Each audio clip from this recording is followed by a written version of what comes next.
আলোচিত content creator ও জুলাই আন্দোলনের অগ্রভাগে থাকা নুরুজ্জামান কাফির বাড়ি পুড়িয়ে দেওয়ার ঘটনায় মামলা হয়েছে।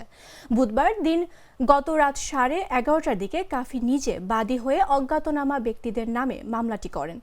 জুলাই আগস্ট আন্দোলনের সক্রিয় অংশগ্রহণ এবং ধানমন্ডি 32-এ গুমের আস্তানা ধ্বংসে জনগণের সঙ্গে রাজপথে থাকায় পরিকল্পিতভাবে বাড়ি জ্বালিয়ে দেওয়া হয়েছে বলে কাফি তার মামলায় উল্লেখ করেন। কলাপাড়া থানার পরিদর্শক মুস্তাফিজুর রহমান কাফির ঘর পোড়ানোর বিষয়ে পুলিশি তদন্ত চলছে। এর আগে মঙ্গলবার দিন গত রাত 2টার দিকে দরজা আটকে দুর্বৃত্তরা কাফির বাড়ি পুড়িয়ে দেয় বলে অভিযোগ করেন তার বাবা ABM হাবিবুর রহমান। তবে আগুন পুরো ঘরে ছড়িয়ে পড়ার আগে ওই ঘরে থাকা পরিবারের 6 সদস্য দরজা ভেঙে অক্ষত অবস্থায় বের হতে পেরেছে। আগুনে নগদ টাকা ও স্বর্ণালংকার সহ প্রায় 50 লাখ টাকার ক্ষয়ক্ষতি হয়েছে।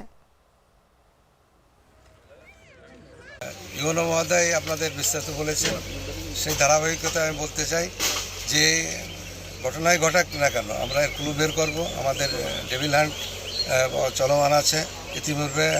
ইতিমধ্যে আমরা বেশ কয়েকজন সন্ত্রাসীকে ধরেছি এবং এই ঘটনা গভীর রাতে যারা দুষ্কৃতিকারী ঘটাচ্ছে আমরা এদের উদ্ঘাটন করব, এদের গ্রেপ্তার করব এবং দৃষ্টান্তমূলক শাস্তি।